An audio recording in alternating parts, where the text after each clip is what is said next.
Your awakening will happen on your time frame, your schedule. All you have to do is show up for the seasons and the weather whims of your feelings and inner movements as they're happening, and the rest will unfold perfectly.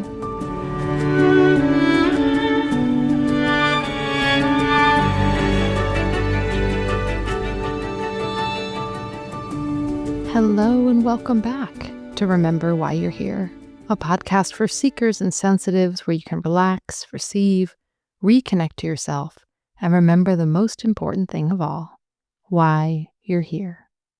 This episode today is going to be a little bit of a simpler one, a little bit of a quieter one, a little bit of a cozy one. I am just getting started today with the new cohort for Earth Angel School 2026. We only open the doors once a year to this school, and now the doors are closing, and I'm so excited to get started with this group in this spiritual school for sensitives.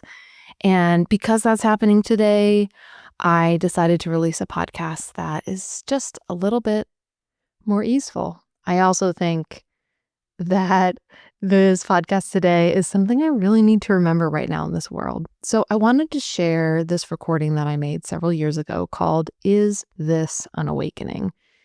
In this recording, I talk about the signs that you are having an awakening, especially within the context of looking at the greater metaphor of spring. We so often doubt whether we are actually making changes in our life, whether we are actually getting to the other side of something. And there's a really important metaphor inherent to spring that can help us recognize awakenings when they're happening in our lives. I have been just absolutely soaking in the beauty of spring here in the mountains where I live. There are a cacophony of wildflowers in the early spring. The coves here are filled with spring ephemerals, and it's just one of the most joyful moments of the entire year to witness them. And at the same time, I'm balancing that joy, this very present physical joy of being on Earth, with the intensity of living in this planet, the intensity of the global climate, the political climate, with the realities of what is happening in the wider human world. And this episode felt really important to tune back into because of this as well. This is a question I think a lot of us are asking ourselves, like, is this the end or is this an awakening? And I think in our heart of hearts, we really know the answer to that question. But our fragile human selves and our sensitive nervous systems really need to ask this question, right? Is really wondering, like, are we witnessing something dissolving? And I think the answer to that is yes. But what we're also witnessing is an awakening. But I think it can really help to understand within this what awakenings actually look like, because I think sometimes we have this view or this vision of awakenings that is preventing us from recognizing them when they're actually happening. So in this gentle episode today, settle in and simply receive as we explore, is this an awakening? We all want to experience awakenings, that sense and that feeling of renewal, new perspective, new beginning. When spring comes around, it seems like awakening's not that far off, but a lot of times we forget actually what awakening feels like. The truth is that you're probably already having an awakening this spring. Let's just look at the signs. These are the telltale signs that you're actually in the midst of an awakening. Sometimes I find it's helpful to look at the seasons that we're inhabiting to really understand the way in which our inner rhythms work. So when it comes to awakenings, there's no better time to look at than spring. So let's look at some of the signs that you're experiencing an awakening. The first sign is that you're having new lows. So a lot of times we hear this word awakening, we think it's going to be all like flash and banner and excitement and flowers. But if we actually look at the way spring works, you kind of hit an all-time low before spring really comes into gear. So oftentimes The hardest days of winter are those last days of winter that are transitioning into spring. This is when you get those last snowstorms. It's when those last cold snaps come in. Maybe you get a couple blossoms on a branch and then you get another freeze.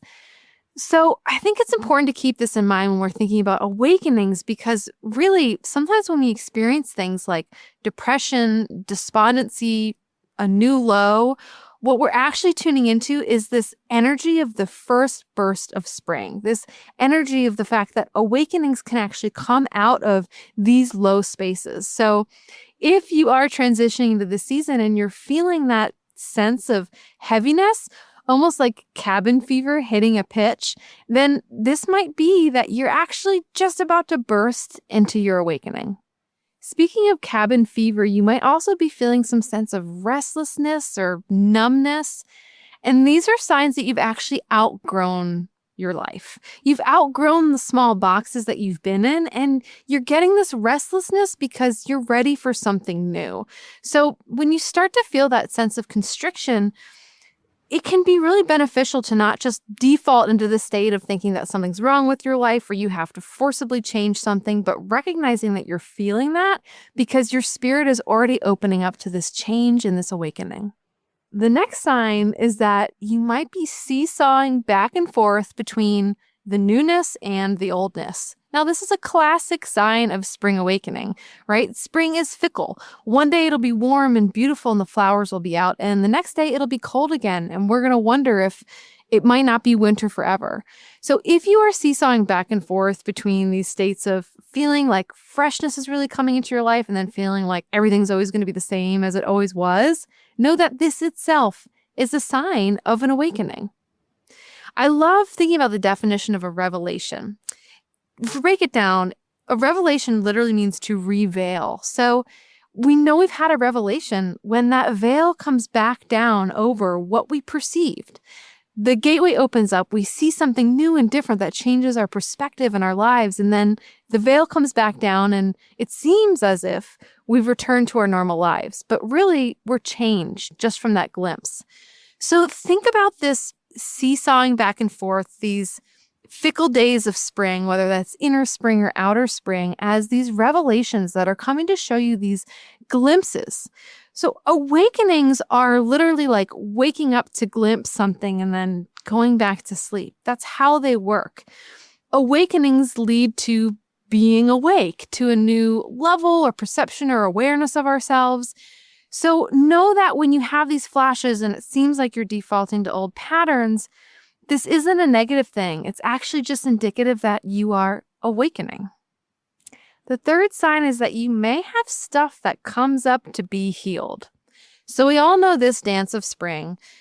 The things that you put on hold from the fall or that you didn't have time to do or is too cold to do outside in the winter suddenly come back onto your to-do list in the spring, and you know it's time to get this stuff done. Whether that's fixing the roof or the potholes in the driveway or digging in perennials into the garden. So a lot of times when we're experiencing an awakening, we're actually going to have stuff come up that's residual and ready to really be released, healed, or tended to. Sometimes when we have these things come up that need healing, we think that we're just defective or that this is actually preventing us from awakening. But the truth is that these things are coming up so you can embrace the full awakening that spring has to offer. And it can be a joy to tend to these things that maybe we didn't have the time, space, or energy to tend to when we were in the winter of our seasons or of our awareness. Lastly, the first sign of awakening is not necessarily that something's blooming, but that something's dropping away. If you actually look at the way spring happens, before the flowers come out, there's going to be the old guard that dissipates, whether that's compost settling into the ground or the old leaves finally falling off the tree. The discarding of the old has to come before the new blooming. So if you find that you're going through a process of shedding, whether that's coming up against conflicting belief patterns or shedding an old relationship or feeling the need to move or change something in your life, know that this is actually a predecessor of the blooms. And oftentimes we have to do this work before the flowers and the awakening can come through. And early spring is a time in which this stuff is going to come up because there's so much ready to flower for us. So remember that spring always happens on its own time. Every year I keep a bloom journal of when certain flowers bloom in my garden, and it's different every single year. So know this for yourself too, that your awakening will happen on your time frame, your schedule, and it's always unfolding perfectly. So just embrace the sweetness and the perfection of that timing. And just like spring itself, know that you don't need to rush the flowering. It happens naturally and organically on its own. All you have to do is show up for the seasons and the weather whims of your feelings and inner movements as they're happening, and the rest will unfold perfectly. And keep your eyes peeled for those first tiny insights of clarity, like those first crocus bulbs coming up in spring. You're going to get these flashes, these twinkles that are giving you a glimpse of the kind of clarity that's going to come in the future. Awakenings aren't about having clarity now. It's about realizing that there's actually a bigger landscape to look at than you previously thought was possible for yourself. The clarity will come later. For now, just notice where those little insights are coming in and move towards them. Try sinking into your body and let your body lead the way. What feels good to lean into? What feels textured? Just like the body of the earth knows when it's the right time to start blooming, your body knows this too. Trust yourself. That is always so helpful for me to remember in my life. And this is the thing about being in relationship with the living world, is we receive these mirrors and these metaphors that help normalize our journey, that help us understand the way patterns unfold here on this planet. And when we can see the pattern, we can know what's coming next. So if you enjoyed this podcast, it would mean so much to me if you left a rating or review. It really is like sprinkling fairy dust, and all it takes is a single tap to give this podcast 5 stars. And if you wanted to leave a review, that would just be like a giant bouquet of spring flowers left at my front door. So here's a review that someone left recently that I read probably at least 5 times. The review goes, "This is the only podcast I listen to consistently. I've engaged with Asia's work for years now, and it just gets better and better. She has such a grounded, clear-headed, heartfelt perspective that always keeps me going. Don't miss the monthly readings. Absolute gems." Thank you so much. And yeah, I'm excited actually for our reading coming up. But in the meantime, if you have any questions, any feedback, or just a story you want to share with me personally, head on over to asiasuler.com/remember, and you can leave me a voice note. It is such a delight to hear some of your voices, and it really helps me craft these episodes. So, however this spring or whatever season you are in is unfolding for you, may it hold you, may it give you the mirrors and the reminders that you need, that things do unfold in a purposeful direction, that there is meaning that we're moving towards on this planet.